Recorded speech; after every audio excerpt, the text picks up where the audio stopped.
Ngayong araw, ating tatalakayin ang mahalagang ugnayan sa pagitan ng edukasyon at depresyon. Napakahalaga na maunawaan natin ng maayos ang mga sanhi nito at pag-aralan ang mga posibleng solusyon laban dito.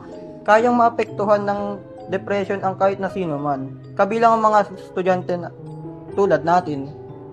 Awareness o kamalayan. Dito ang isa sa mga pangunahing hakbang sa issue ng depression. Pero minsan, para mas maintindihan natin ito, kinakailangan nating malaman at pag-aralan ng husto ang mga statistika at aklat aralin.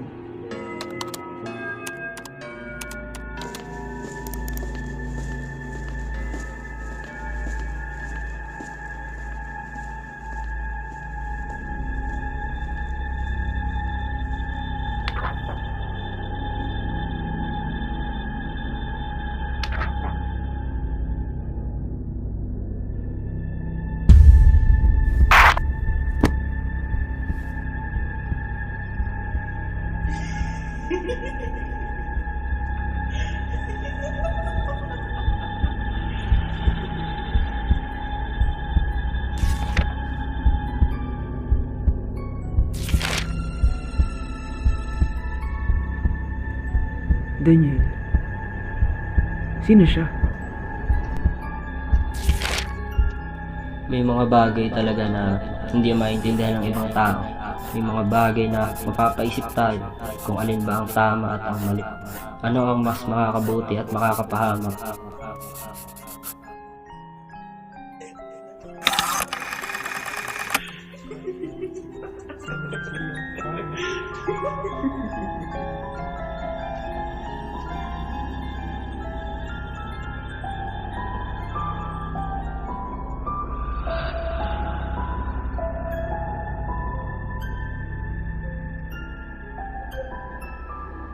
May mali. May dapat akong alamin sa likod ng mga pahinang ito.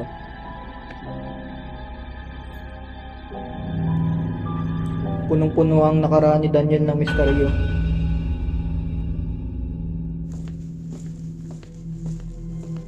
Kanino kaya tayo pwede magtanong about kay Daniel? Baka may alam kayo. Alam ko na. May kilala akong psychology teacher malapit sa room natin. Baka makatulong sa atin yun. Tara, punta natin. Tara.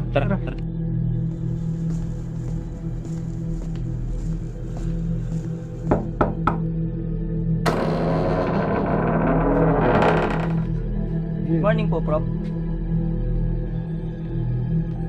Ano may paglilingkod ko sa'yo? Baka meron po kayong alam o may tulong po sa pinag-iimbestiga namin tungkol kay Daniel na dati pong mag-aaral dito. Ito po. Batang si Daniel. Ang huling sulat raw ni Daniel ay isang babala. Ngunit, nabaon na raw ito sa limot ng maraming tao. Ano ba? Kailangan natin malaman kung anong totoong nangyari dito eh. Ang pagpasok sa high school ay panibagong mundo para sa akin.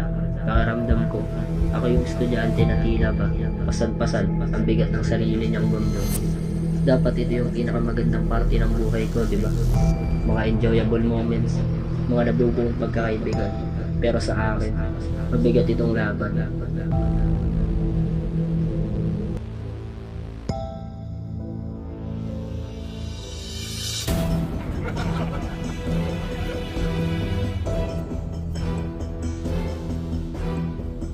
Daniel! Mag-focus ka nga sa topic natin. Ano ba yung ginagawa mo? Naaalala ko yung mga tawanan at bulong-bulungan nila sa likod ko. Yung takot ko na mahusgahan sa bawat kilos na magagawa ko. Mga grades ko, bumagsak. Mga pangarap ko, hindi ko na maaninag. Bukas isang panibagong araw, di ba diary? Sana maging maganda ang pahinang ito.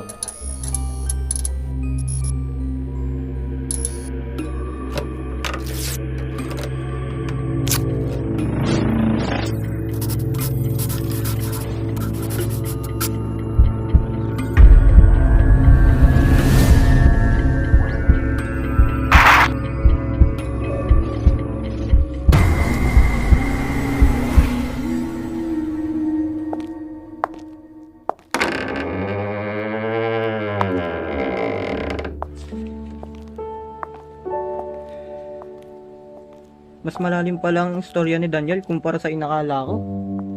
Ang ibig mo sabihin, Ang depression ni Daniel ay isang bahagi lamang ng isang malawak na eksperimento. Eksperimento? Para kanino? Para sa ating mga estudyante?